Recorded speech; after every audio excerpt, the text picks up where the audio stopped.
At the airport, getting ready for our honeymoon, I pulled out the ticket holder from my bag, following my husband's instructions. That's when it happened. My husband snatched the plane ticket from my hand and threw these words at me. "You're not worth it. I should have gone with someone else." He then ran towards another woman. Watching him, a secret smile crept onto my lips, and I took out my phone. "Well, time to go as planned. My name is Michelle Anderson. Ever since I graduated from college, I've been working at a trading company in New York, now 30 years old. My husband of the same age, John, is a journalist registered with a publishing house. We met in the same college seminar. Back then, I wasn't particularly ambitious about my future job, but John, with his dreams, pursuing job opportunities, seemed radiant. He always said he wanted to be a reporter, chasing stories for newspapers or magazines. He definitely had a spark in him. Seeing each other often in the same seminar, our conversations grew more frequent over the course of 2 years. By the time graduation approached, I didn't want to part ways, so under his proactive approach, we started dating. We lived together for 3 years after graduation. Then, at 27, we made it official. However, we didn't have a wedding ceremony, reception, or even a honeymoon.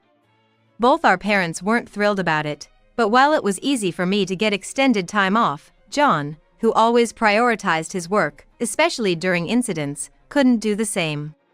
What about life's milestones? What if something happens to one of your family members all of a sudden? Would you say the same? Even when I said that. What are you talking about? Funerals are one thing, but weddings are a matter of personal choice. The stories I'm chasing right now can't wait. I couldn't argue with that. After all, John's job was relentless, around the clock. I remember how ecstatic he was the year before we got married, as he finally got assigned to the editorial department of the weekly magazine he'd always wanted to work for. Now, he's busier than ever, working day and night. Well, not just now. Even before we lived together, his apartment was a mess, only coming home to sleep. One of the reasons we started living together was that I got tired of cleaning up his place every weekend. I was the one who chose and signed the lease for our new apartment. Except for sharing his preferences for location, rent, and size, he didn't do much else. We split the rent and living expenses. He sometimes forgot to pitch in. I took care of the cleaning and laundry. Even though we lived together, we rarely saw each other. The main reason for our official union was my desire to hold on to him, even if it was just a formality. For John, perhaps a wedding ceremony seemed unnecessary.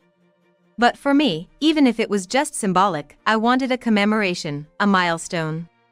At the very least, I suggested we should take some photos and go on a short honeymoon nearby. But all I got in return was, "Why just take pictures? If you want to go on a trip, why not go with your friends?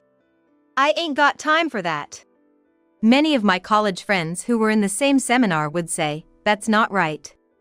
But those who knew about his job often replied, "It can't be helped." 3 years have passed. We're now 30. Even though I want to discuss having children, John and I often have opposite schedules, making it hard to find the right moment.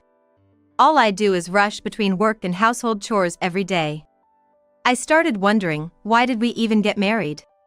But then one day, John said this out of the blue. "Hey Michelle, didn't you mention wanting to go on a honeymoon before?" "Yeah, but aren't you too busy?" "Nah, looks like I might get some decent time off. We can go if you want." "Really?" "I'll set the duration, you choose the rest." His tone did bother me, but I still noted down the dates he mentioned. A week's time. And it's gonna be summer.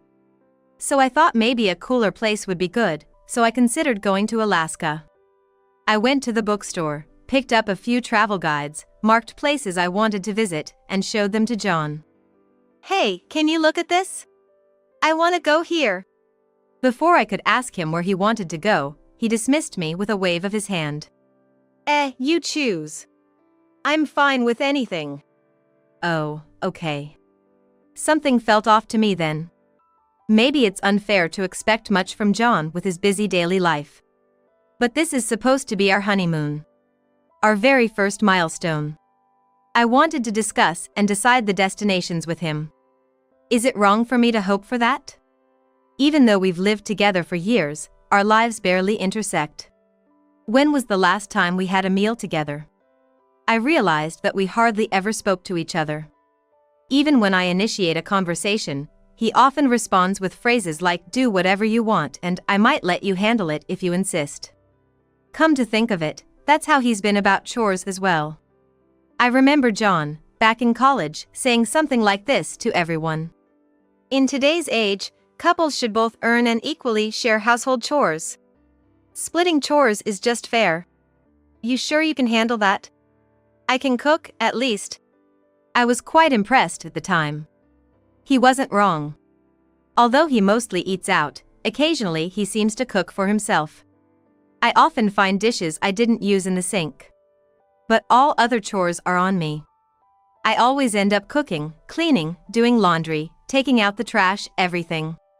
Now, John rarely comes home at the same time I do.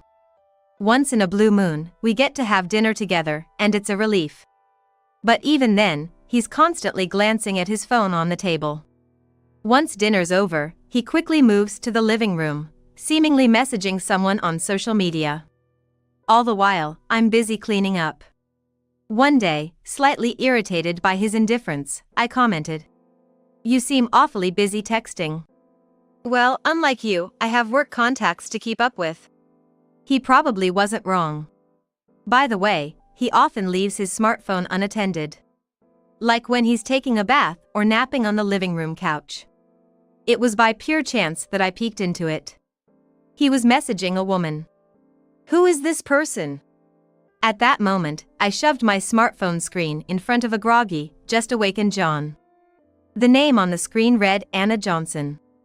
Multiple messages from John's side lined up, reading things like "How've you been? And you okay since then?" Who? Oh, she's related to the case I'm currently working on. Is there a problem? You're texting someone related to the case every single day? Well, if I have questions, I've got to show some sincerity, right? But doesn't she seem annoyed by it? You have a problem with how I do my job? I couldn't really argue when he brought up work. But decide soon where we're going. I might not be back until the last minute because of the case I'm investigating. Pack our bags, will you? Yes, that had just happened recently. And finally, the day of our trip arrived. John, who said he might not make it home in time, surprisingly woke up early and in high spirits. Then, "I'm gonna make breakfast," he said, placing a plate of toast, bacon and eggs, and a salad in front of me. I became suspicious when he also set down a pot of coffee, as it was so unlike him. What's with that look? When I decide to do something, I do it. Sure, it was just store-bought potato salad, undercooked bacon, and instant soup, but there was no need to make it seem so special. I kept those thoughts to myself and quietly ate. Here, your luggage. Thanks, looks like you packed it well. Aren't you gonna check inside? I'll check later. If you say so. We headed straight for the airport. By the way, our destination written on the tickets was Alaska. We had plans to travel around different parts of the state. We took the tram to the domestic terminal and headed for the boarding gate. As we were approaching, John suddenly stopped in his tracks. Hey, have your boarding pass ready? I can get it out quickly. As I began to pull out the ticket holder, he snatched the tickets from me, saying, "What a waste to travel with you. I should go with someone else." With that, he ran towards the boarding gate. There was a woman standing ahead. That's Anna Johnson. He had a picture in his smartphone. That's definitely her. I caught a glimpse of that, smirked discreetly, and took out my own smartphone. Well, shall we head out as planned? A few hours later, I was at the terminal building of an airport in Alaska. Headed straight for the domestic exit, right up to the famous pastry shop in the dessert corner on the second floor.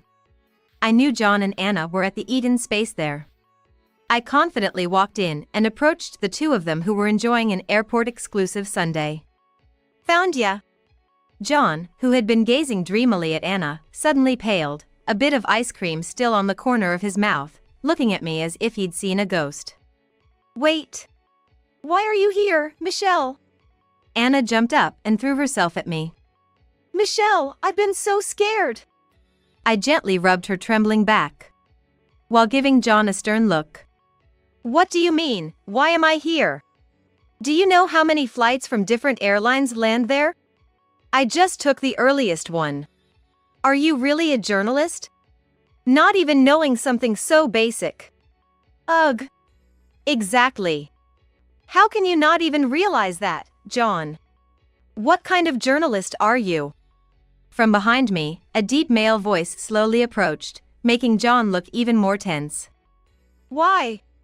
Why is the editor here? Let's not make a scene here. Let's step outside. The man called editor was Mr. Long, the chief editor of my husband's department. When we got married, he and his wife had invited us to dinner as a celebration. At that time, we exchanged numbers just in case. As the charismatic Mr. Long grabbed his arm, John shivered.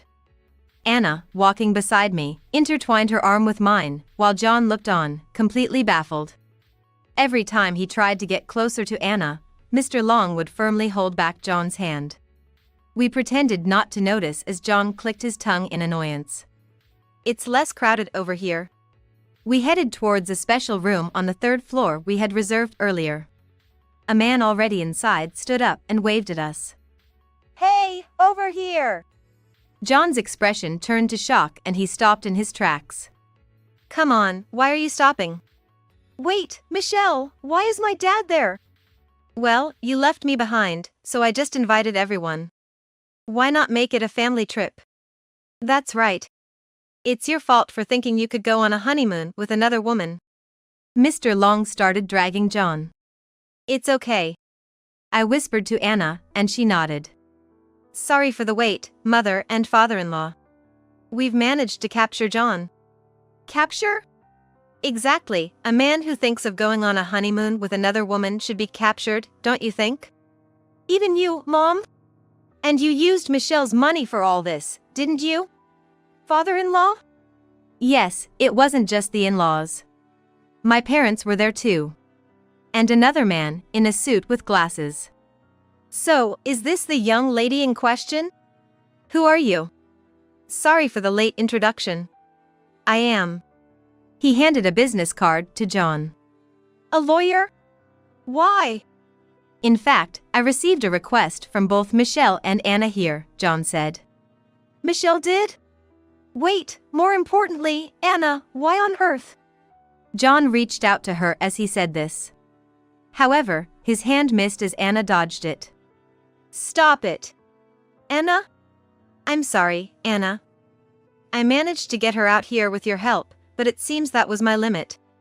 No, I'm sorry. If this settles everything. Settles? What are you talking about? You've been following Anna around for a while, haven't you? You're saying I've been stalking her? Is that not the case? It's not. I spoke to Anna about the incident that happened the other day. So after that was over, you kept in touch even though the article was done? For stories like this, you're supposed to keep in touch with the people involved. Mr. Long slapped John on the head from above. I apologize, Ms. Johnson. I told him not to publish any more articles about the incident you were involved in. Yes, I thought so. Look at the messages this man has been sending me. The lawyer handed out printouts of the messages to everyone. What is this? Thank you for your cooperation. Would you like to grab dinner sometime? And you kept inviting her long after she declined. I mean, it's just common courtesy. I was drawn to your brave attitude. What's this about? She truly was brave. Despite the incident, she tried so hard to recover. John. The voice of John's father-in-law boomed. What on earth are you saying? Drawn to her? Ms. Johnson, I won't ask about what happened, but I know you were hurt. Yet, it seems this fool kept reminding you of it when you were trying to forget. Anna nodded with tears in her eyes. I only cooperated because he promised to write properly about the incident. Yet, he kept coming up with reasons to ask me out afterward. And the volume of messages too. And he knows where I live. That's right. There's also this. The lawyer handed out several pictures. They showed John with a camera next to a window of a 2-story apartment complex. It's the apartment I live in. You were up to this? Hearing that, Anna shivered again. I've made up my mind. I'm gonna report him for stalking. What are you talking about? Anna began to speak as if a dam had broken. Every single day, he asks, "What are you doing? Can we meet tomorrow?" Even though he's heard about the incident, he persists even after I tell him there's nothing more to discuss. But you replied to my texts, didn't you? Who do you think is enjoying this conversation? Exactly. Thanks for today, how've you been? Yeah. You know what's good when you're tired? A massage. I'll come over and give you one sometime. I'm busy now. Stuff like that. And what's with the creepy "are you in the bath" messages? I chuckled as I flipped through the thick printout. Yes, I really appreciate everything Michelle did. She advised me to keep records of everything. Oh, come on. It must have been scary, right? To deal with someone spouting nonsense like that. It was terrifying. Anna shivered. How could you think from those messages that I was into you? It was just plain creepy. But about our trip, it was a final blow for you. Otherwise, I wouldn't have bothered with this terrifying plan. Terrifying plan? You still don't get it? I sighed deeply. That was my name on it, right? Huh? He probably realized it was about the airline ticket. Oh, right, it was. What about it? Mr. Long spoke in a hushed tone. You know, if that's found, it's a crime. Exactly. And if someone gets caught, it won't be you. It's her. He gasped. He truly seemed unaware. Mr. Long put his head in his hands. I can't believe how stupid my subordinate has been. You too? Shut up. You're gonna use this to fly to the Philippines. With that, Mr. Long shoved the ticket in John's face. What? Why? There are various matters to investigate over there now. You can refuse if you want, but if you do. Mr. Long turned to Anna. Yes. If you decide to stay in the country, I'll report you to the police for stalking. I get it. But I don't have my luggage, my passport. The passport. Here. It was my turn to hand it over to him. Oh, right. There's something important. Sign this before you go. I handed him the divorce papers with my signature. Divorce papers? Are you abandoning me too? Oh, what are you saying to the wife who went to such lengths to prevent you from getting a criminal record? I'm the one who runs our home. I laughed dramatically. But then I changed my expression. Do you have any idea how much of a proper married life we had in that house? We hardly ever saw each other. Both working full-time, and yet all the housework falls on me. Plus, you haven't been contributing to our shared living expenses or rent recently. Really? I get paid just fine from my job. I know. I've looked into what you've been spending it on. Like those high-end cameras at this apartment. Just sign it. Seeing my fury, his face turned pale as a ghost. He shakily signed the papers and handed them back. All right, the rest is up to you. Sorry for everything, said Mr. Long as he escorted John towards the international flight counter. We chose to settle on the 3rd floor instead of the spacious lounge on the 2nd floor. Why? Because the 3rd floor of this airport is where the international terminal is located. The plan was to easily get him on a flight to Manila. As for what happens to him next, that's none of our business. After that, I moved from the condo I had been living in to a small apartment meant for living alone. The number of rooms decreased, and there's nothing unrelated to me. No more buying groceries for someone who I don't know when they'll be back. How easy house chores are when it's just for myself. I realized just how much unnecessary struggle I've been through while living with John. The moving expenses were covered by my father-in-law. He also settled the living expenses and rent John forgot to pay. My in-laws, lamenting that they raised their son wrong, were such kind folks. About a month later, I got a call from Mr. Long. Apparently, John got caught up in some trouble overseas and got arrested. Was it some kind of crime? I really don't know. Our editorial department didn't ask him to get involved in any crimes or anything. Just told him to send daily updates on the situation over there. Well, I've heard various stories like he got deceived or got addicted to gambling.